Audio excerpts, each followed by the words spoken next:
오늘 판결은 민주당이 과거에 의회 독재를 했다는 사실을 확인하고 또 현재 의회 독재를 하고 있는 것에 대해서 질타하고 그것을 막아야 된다는 법원의 주문을 담은 것이라고 생각합니다. 판결문에 눈에 띄는 문구가 두 가지가 있습니다.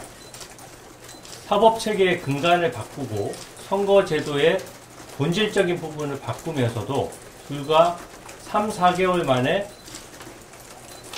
아무런 숙고 없이 일방적으로 통과시킨 점을 질타하고 있습니다.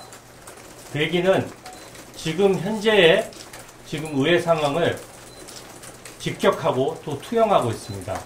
지금 현재 의회 상황 어떻습니까? 대법관 숫자를 엿가락 늘리듯이 늘리겠다고 하고 또 법원 인사도 민간인이 관여해서 민주당이 찍은 위원회를 통해서 법관 인사도 마음대로 하겠다라고 합니다.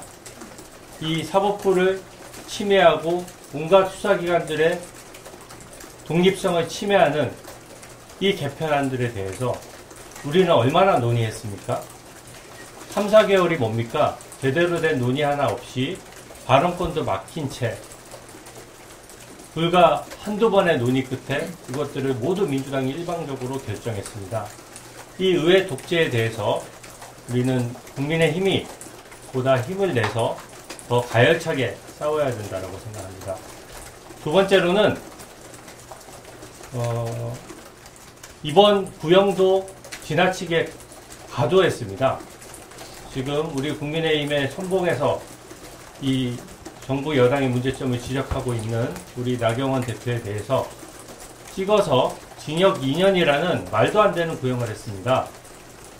실제 구형량과 선고량의 차이가 엄청나게 많이 났고 그 사실은 이 구형이 정치적인 구형이고 실질적으로 사건 실태와 전혀 맞지 않았다는 점을 강력히 반증하는 것입니다. 이 구형에 대해서 또 기소에 대해서 검찰권 행사가 이렇게 남용되어서는 안 된다는 점을 분명히 말씀드립니다. 마지막으로 이번 항소 제기 여부에 대해서 검찰이 어떤 결정을 하는지 국민과 함께 똑똑히 지켜볼 것입니다. 국민들에게 7,800억의 돈을 훔쳐간 김만배 일당에 대해서는 그 피해가 빤히 보이는데도 그 사람들을 재벌 만들어 가면서까지 항소를 포기했습니다. 신중한 결정이라는 말로 여러 차례 압박을 해서 결과적으로 항소를 포기시켰습니다. 저는 강압이라고 생각합니다. 지금 유일하게 민주당 정부와 집권 여당을 견제할 수 있는 우리 국민의힘에 대해서 또다시 이 무리한 기소와 구형을 반복해서 항소를 제기하는 것은 국민의 피해가 하나도 없는데도 항소권을 남용하는 것이고 실질적으로 야당을 또다시 입틀막하는 것이라고 생각합니다. 그래서 항소 제기 여부에 대해서 검찰이 어떤 법과 원칙을 지켜나가는 것인지 한번 지켜보고 종합적으로 판단하도록 하겠습니다. 어쨌든 이 판결은 민주당의 의회 독재에 대한 경종이었다라는 점을 우리가 의미 있게 받아들이고 있다라는 말씀을 드립니다. 질문 있으실까요? 네. 그러면 검찰이 항소 포기해야 된다고 우리 그 부분은 주진우 의원님이 말씀하시죠.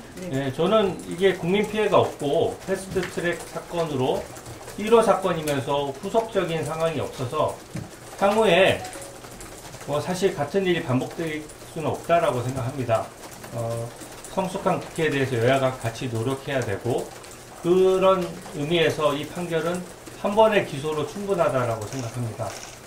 모든 사실을 유죄로 인정하면서도 당선 무효형을 하나도 선고하지 않은 것은 어차피 2심으로 가더라도 마찬가지 결과일 것이라고 생각합니다. 그 부분에 대해서 국민의 대표에서 야당 의원으로서 의정활동을 충분히 수행해야 되기 때문에 무리한 항소 제기를 할 경우 그 부분에 대해서 어떤 원칙을 적용했는지 제가 검증하겠다는 점을 말씀드립니다. 사건은 이제 애초에 기소해서는 안 되는 사건이었습니다. 결국 제가 이제 이 사건으로 의회 독재 문이 열렸다는 것이 말씀드리지만 표결은 절대로 이것은 민주적인 절차가 아닙니다. 국회에서 표결이라는 것은 일방적인 통과라는 것을 의미합니다. 그걸 어떻게 알 수 있냐면 국회 선진화법 이후에 19대 국회에서 4년 동안 상임위 전체에서 표결은 10건 있었습니다. 20대 7건 있었습니다. 21대 후반부터 민주당이 독주를 하기 시작했습니다. 19대는 아시다시피 국민의힘이 다수당이었습니다. 21대 때 후반부부터 해서 63건을 표결을 했습니다. 자, 22대 들어와서 단 지금 1년, 제가 올해 9월 4일까지 통계를 냈을 때 몇 건 표결한 줄 압니까? 상임위 전체에서 180건을 표결했습니다. 이거는 오늘 판결에서 지적하는 것처럼 합의의 문화도 없는 것입니다. 조금 전에 주진우 의원께서 말씀하신 것처럼 지금 민주당이 예고하고 있는 법안들, 그리고 그동안 통과됐던 법안들이 어떤 형태로 이루어졌는지 아시지 않습니까? 방통위를 폐지하는 것, 그리고 검찰청을 폐지하는 것, 그리고 이제 앞으로 예고되는 재판소원법, 또 재판정지법. 저는 이 모든 법안들에 대해서 이렇게 사법 질서를 완전히 바꾸는 법안을 이렇게 초단기에 본인들이 일방적으로 표결에 의해서 바꿔가는 것에 대해서 저는 경종을 울린 판결이다 라고 봅니다. 그래서 민주당이 더 이상 이러한 이 의회 독재를 가속화할 경우에 우리에게 주어지는 의회 내에서의 정치적 의사표시의 폭은 넓어질 수밖에 없다. 이렇게 말씀을 드립니다.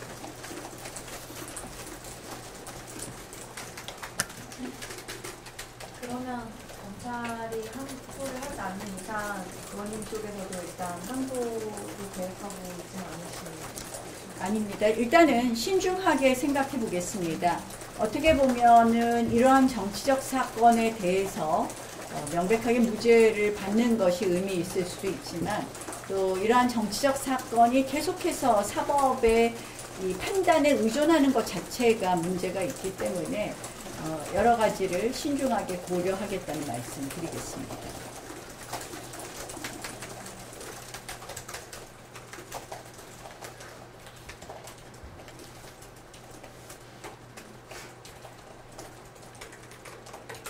사실 이제 선거법 부분은 연동형 비례제가 합의에 의해서 이루어지지 않은 것도 문제지만 여러분들 그 연동형 비례제 지금 어떻게 운영되고 있습니까?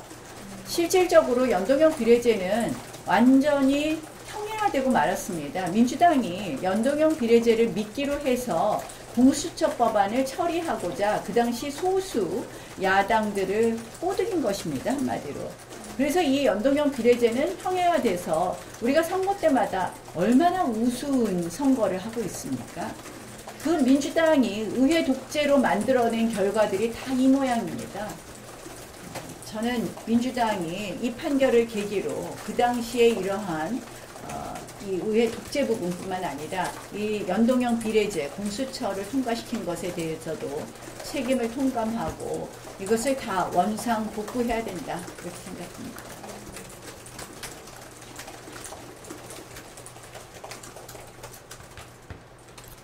네, 그러면 다음 주에도 이제 그 민주당 의원에 대한 결심 문제고 그때도 이제 구성이라든지 선고라든지 이런 것들이 오늘처럼 나와야 된다고 보십니까? 다음 주에 진행되는 민주당 의원들은 국회법 위반으로 기소되지는 않았습니다. 그들은 폭력행위에 관한 처벌에 관한 법률 위반으로 기소되었습니다. 국회법 위반은 보통 회의 진행 방해, 의사 진행 방해이기 때문에 그리고 사실은 제가 아까 말씀드린 것처럼 저희의 이러한 소극적인 저항에 대해서 민주당이 가루를 들고 오고 적극적으로 경호권을 발동하면서 경원을 통해서 물리력을 적극적으로 행사한 것입니다. 어찌 되었거나 저는 이 사건에 있어서 정치적인 행위가 재판으로 가는 것까지에 대해서는 아쉽게 생각하고 안타깝게 생각한다. 이런 것으로 답을 대신해 줬습니다. 사실 진즉에 이거는 정말 가서도 안 됐고 그리고 갔으면 빨리 해결됐어야 될 문제다. 이렇게 봅니다.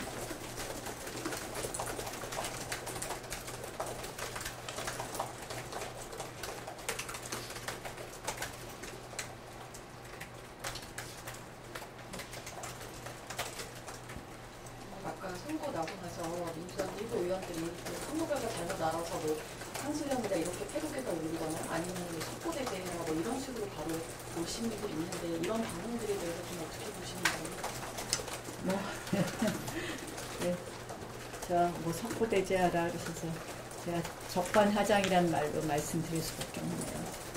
그 당시 민주당의 행태, 제가 사실은 이 기소되고 4년 쉬었다가 이제 다시 들어왔는데 21대 국회, 지금 22대 국회 와서 지금 뭐 의회 독재가 너무 가속화됐는데 이런 얘기를 하는 거예요. 작년에 우리가 의장실에 항의 방문을 갔었어요. 그 당시에 아마 처음에 국회의장하고 그 사건은 아니었고 하기에는 어떤 법안을 이제 민주당이 일방적으로 하는 거였겠죠. 또는 뭐 탄핵안에도 발의하거나. 그래서 저희가 이거 오늘 올리지 말라고 의장한테 얘기를 하고 있는데 그 당시 박찬대 원내대표가 딱 다가오더니 우리는 단지 서서 이야기를 하고 있었음에도 불구하고 이거 국회법 위반입니다. 비키세요. 합니다. 민주당은 이 정말 다수의 힘을 가지고 툭 하면 우리 보고 국회 선진화법 위반이라고 하면서 우리의 입을 막고 있습니다. 저는 이런 국회의 모습을 참 이건 독재국가에서 볼 수 있는 것 아니냐. 그리고 사실 지금 이재명 정부의 어떻게 보면 독주, 독재를 뒷받침하는 것이 다 의회 내에서의 법안의 강행 통과에서 시작되지 않습니까? 결국 의회 권력을 기반으로, 의회의 독재를 기반으로 하고 있기 때문에 이런 점에서 이번 판결은 굉장한 의미가 있다고 생각을 하고요. 그래서 오히려 민주당이 이 판결을 보고 깊이 반성해야 된다라는 말씀을 드리고 싶습니다. 한마디만 덧붙이면요. 국회 선진화법이 지금 현재 국민이 바라는 대로 운영되고 있습니까? 과거에 폭력국회도 문제였지만 이미 국회 선진화법의 시행으로 인해서 국회의 폭력행위는 없어졌습니다. 그러나 폭력행위만 중단된다고 해서 국회가 국민의 눈높이에 맞는 것입니까? 실질적으로 국회 선진화법을 민주당에서 너무나 꼼수로 운영하기 때문에 법 취지에 맞지 않게 요식행위에 그치고 말았습니다. 패스트트랙 재판이 계속되는 6년 동안 국회 상황이 좋아졌다고 생각하는 국민은 없을 것입니다. 실질적으로 이번 사법체계와 수사체계를 개편하는 과정에서도 선진화법에 대한 꼼수 진행이 없었다면 보다 국민을 위해서 합리적으로 설계될 수 있었을 것입니다. 지금도 시한을 정해놓고 추석 전까지, 연말 전까지 대의기간은 국민의 뜻을 받들어서 법을 만드는 것입니다. 정청래 대표 한마디로 법안의 논의 시간과 수기 기간이 정해진다면 그것은 국회 본연의 기능이 아니라고 생각합니다.